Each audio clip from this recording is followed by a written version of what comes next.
इतनी सुबह सुबह रसोई में कौन है? बहू।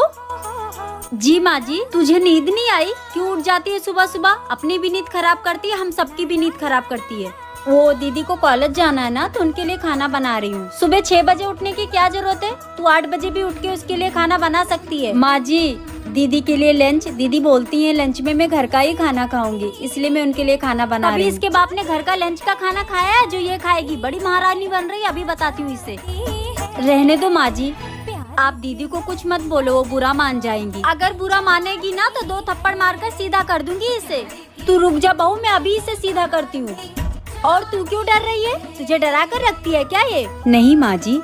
अगर कुछ बोलेगी तो मुझे बताना, उससे डरने की जरूरत नहीं है तुझे। ननद है वो तेरी। जी माँ जी। बहू तू जाके रेस्ट कर, इसके लिए टिफिन मैं बना दूंगी, जा। बहू, मैं अपनी बहन के घर जा रही हूँ बेटा। तुम्हारे पास कोई अच्छी साड़ी हो तो निकाल दो, मैं वही पहनकर चली जाऊंगी। जी माँ जी, अभी लाई। मेरे पास तो सारी पहनी हुई साड़ी है, मैं माँ जी को अपनी पहनी हुई साड़ी नहीं दे सकती। एक काम करती हूँ, मायके से जो साड़ी मुझे मिला है ना, वो दे देती हूँ।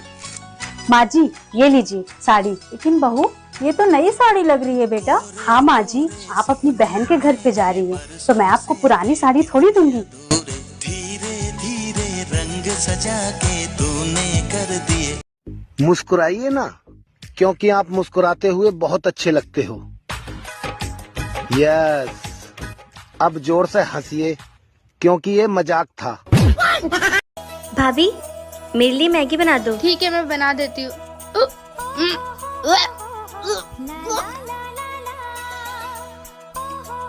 मम्मी, भाभी को उल्टी हो रही है। उल्टी हो रही है? मैंने टीवी में देखा है, जब किसी औरत को उल्टी होती है तो उसका मतलब वो प्रेग्नेंट होती है।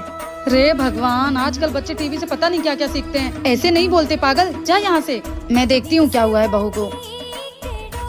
क्या हुआ बहुरिया? जी माँ जी। तो उल्टी काहे हो रही है? पता नहीं माँ जी, मुझे भी समझ नहीं आ रहा है। कुछ गड़बड़ खा लिया था क्या बहुरिया? कहीं ये फूड पॉइजनिंग ना हो गई हो? हाँ माँ जी, मुझे भी ऐसा लग रहा है, शायद ऐसा हो सकता है। थोड़ा ध्यान दिया कर, अभी ये तेरे लिए नया नया घर है ना। मेरे को तो लग रहा है घर में छोटा बाबू आने वाला है। अरे चुप कर तू। हाँ क्या माँ जी, ननद जी सही कह रही है क्या? नहीं बहुरिया, ऐसा नहीं होता है। अभी तो 10-15 दिन तेरी शादी को हुए हैं। हाँ वही तो, ऐसे कैसे हो सकता है भला? तू आराम कर। जी माँ जी। बहुरिया, जरा मुझे भी दिखा तो तेरे मायके से क्या क्या आया है दहेज में। वो माँ। मैं भी जरा देखूं तो कि तेरे बाप ने क्या क्या दिया है इस घर को। माँ, भाभी को ये आप क्या बोल रही हैं?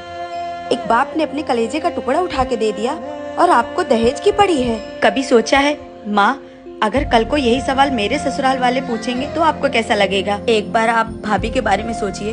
भाभी अपने घर वालों को, अपने माँ बाप को छोड़कर यहाँ आई हैं और आपको इनका माँ बन के साथ देना चाहिए था। इनको बहू नहीं, बेटी की तरह रखना चाहिए था।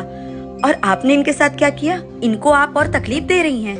मुझे तो अब आपको माँ कहने तक में शर्म आ रही है। जब एक लड़की की शादी होती है तो अपना घर परिवार, माँ बाप सब कुछ छोड़कर आती है, तो आपको भी उसे बहू की तरह नहीं, एक बेटी की तरह प्यार देना चाहिए।